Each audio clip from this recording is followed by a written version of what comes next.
Good morning and welcome to another French Friday filmed during the Greve. You can see the madness behind me as everybody fights to get a ride share bike. It's kind of funny to watch people freak out a little bit. But in the meantime, today, we have a very special guest host, Lindsey Tramuta, my buddy, who's going to show me around her neighborhood a little bit, give us a sense of Paris according to Lindsey. Lindsey, you might recognize from her fantastic book, The New Paris. She's got another one coming out here in April, The New Parisienne. You should definitely check out. I'll let her tell you a little bit more about that here in a minute. But she's going to show me a little bit of her neighborhood, and I am super excited about it because I got up early, went for a run, then rode my bike 40 minutes across town, and I'm definitely ready for something to eat. I haven't had anything to eat yet, or any coffee. So let's do this.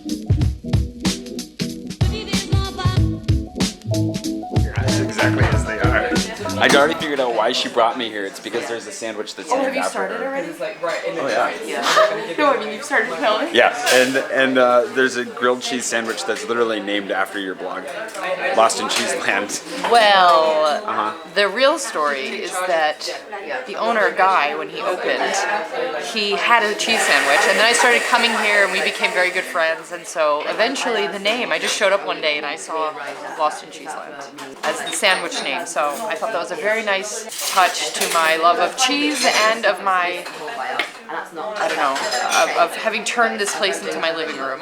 It's really good. What is is there jam? Like what? The chili jam. A chili jam? And like triple cheese.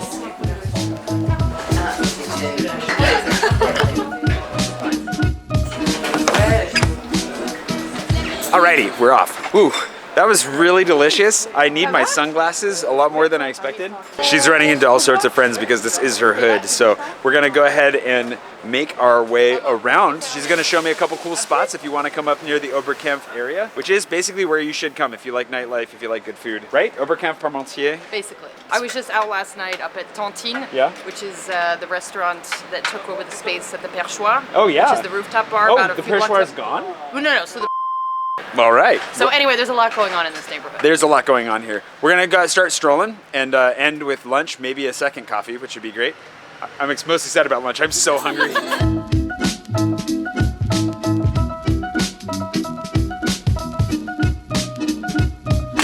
All right, we're gonna do rapid fire bakery recommendations with Lindsey. This is Chambellan.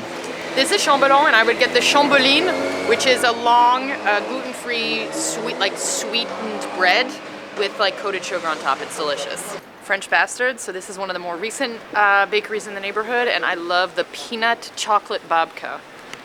This is more of a coffee bonus. We've got L'Arbre à Café, which just moved into the neighborhood. Is a roaster, and you can buy all sorts of coffee equipment, their bags of coffee, and even stay in for a coffee as well. This is Maison Lendemain. They have several locations, but this one has been sort of an anchor on this street for a number of years, and they have very good rustic breads and some nice like chouquettes and simple pastries. So here we are at Utopie, which it means utopia, and I think that's a very apt name for this kind of a place. It's a neighborhood bakery, very delicious. I like their eclairs. They have an amazing pain aux amandes, like a flattened croissant with almonds.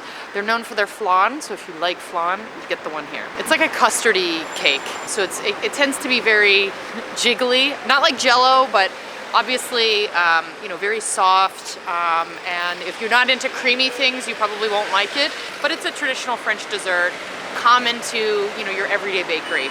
Most high-end pastry shops don't focus on flan, or if they do, they really riff on it, so it doesn't really look like what the traditional recipe is. But here they do a nice one, and I think it might have touches of vanilla, so I guess we should check. I've never been here before. I've known of this place, but I've never been. And we grabbed once I saw that there was a pain au chocolat aux amandes et pistaches, which is a chocolate bread with almonds and pistachios. It is flattened though, like I said it would be. It's That's just not fine. a croissant. But that also means, because that means that it has the almond paste in it probably, right? Yeah, there's a bit of almond paste, yeah. I love the almond paste. That's what they put in Galette des Rois, right? Galette des Rois comes out on Epiphany in January. I want to say it might even be January 6th. We can split this. You go for it. I'm gonna take a bite out of it. You should. But oh my God. Also have, they must produce like thousands of Galette des Rois in January, so if you happen to be here. As long as they keep producing these, that's all I care about. That's really good. I know.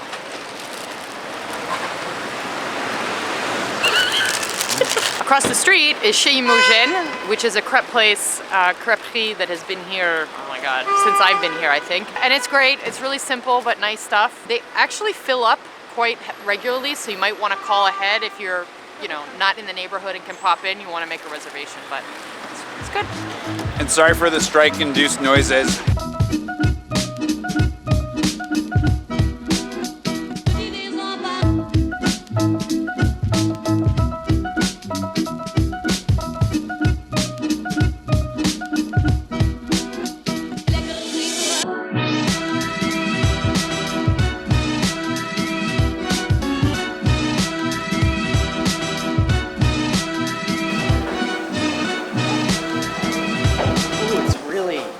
Even the paper has changed a bit. It's like been really touched a bunch. Your book has been heavily read. Fringe, you'll know, I'm just gonna insert a really quick plug for Fringe because they were in the game back in the day. Great coffee, great spot to sit, work. They're laptop friendly. And Jeff, former photographer, usually puts up some really nice photos in there. And really good books. He's got great taste in books, it turns out. Anyways, where are we headed to now? We're gonna go this way and then eventually we'll make our way around. That was so descriptive, I love it. Sorry, yeah. What's this place? Do you like it? You wanna? Yeah, so Judy it's sort of a revival of an old brand. The couple that runs it, the woman is named Victoire de Taillac, and she'll actually be in my next book because she has an interesting philosophy on grooming and beauty, and you know, that's very different from the norm, which if you think about how beauty is often talked about, it's about solving problems, and she doesn't believe in that. So everything they do is, you know, there's a lot of essential oils, there's natural ingredients, their perfumes. They were the first to do water-based perfumes, and it's all this very elegant keepsake kind of packaging that's also sustainable, a lot of porcelain and glass and hairbrushes. I mean, the hairbrush I use, I bought there because I was always buying junky ones, and I realized that's a silly idea. Wonderful candles that are also not made with all the, you know, there's a lot of chemicals that are often in candles, so they're high quality in these gorgeous sort of like marble containers. They're fragrant, scented matches, so you can actually, you know, like leave them open in your bathroom. Scented matches. Yeah. Again, things you'll want to keep. The packaging itself should be something you want to hold on to, you want to look at. It should be beautiful. It should spark joy, and it's very old world in its vibe as well. In this particular location, they also have a cafe on the side where you can get a coffee, hot chocolate, and if you look over there, they even have this little window that was meant to be where you could rock up and get ice cream or coffee from the window to go. I don't think Parisians actually use it, which is a shame, but it's very charming in spirit.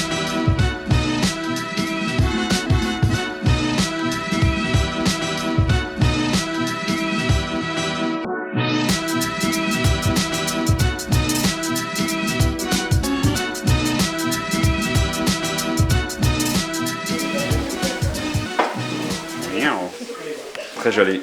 Merci. Merci à vous. Oh, c'est trop beau. What is this thing that you just got your husband? It's a lip balm. Oh. Unscented, very hydrating. That is the fanciest lip balm I have ever seen in my life. Okay, that was also a significantly friendlier experience than I would have guessed coming in here, to be honest. They're really nice. And that place is like, it smells amazing, old worldy, and perfect for gifts for your husband on his birthday. What can you say? And or your friend or wife or whoever. Yeah, for anybody, but today specifically. Yes. What's going on? I'm so ready for lunch. So Pullman is, but this is not where we're having lunch, by the way. I know. Okay. So Pullman is a very famous bakery run by Apollonia Pullman now. She's the third generation in her family to run the bakery. Started by her grandfather in 1932. And it's all very much rye-based, rye sourdough breads. And they also do really beautiful things like punition, which are shortbread cookies, different breakfast pastries, which we'll see in the window. And it's sort of it's an institution, and it's really wonderful. All the options for carbs you could ever want. Also, I'm obsessed with their little tins where you can get them filled with the punition shortbreads. They're such good collector's items.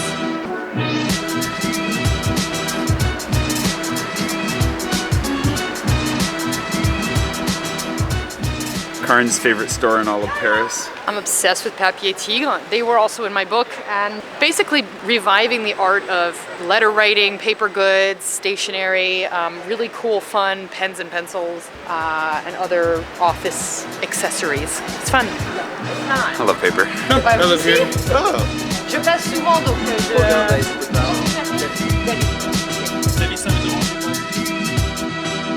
What's this place? This is Cozy. AKA lunch. I'm really excited. They're known for their focaccia bread, made in the oven that you'll see in the back, the wood burning oven.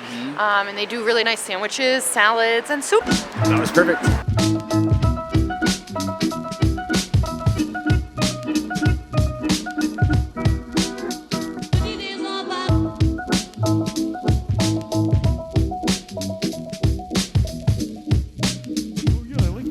I'll do that for you, sure.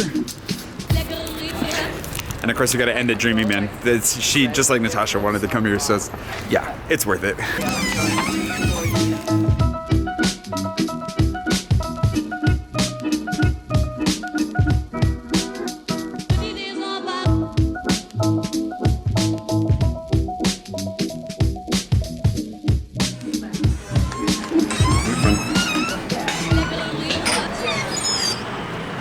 Well, that was delicious as always. I love Dreaming Man. All right, that was great. Did you have a good time? Great time. Lindsey is the third guest on our forthcoming podcast, or it should be out now. If you go to buildingtheoracle.com, you'll find it, learn a lot more about her. Make sure to pre-order her book, coming out in April, The New Parisienne, or go grab a copy of The New Paris, which we saw all over town today. It's really easy to find if you go to these coffee shops because everybody loves it, and apparently the Paper Tiger is out of it, so they're reordering more, so by the time you see this, they'll have more. So feel free to grab one from Paper Tiger. That would be great.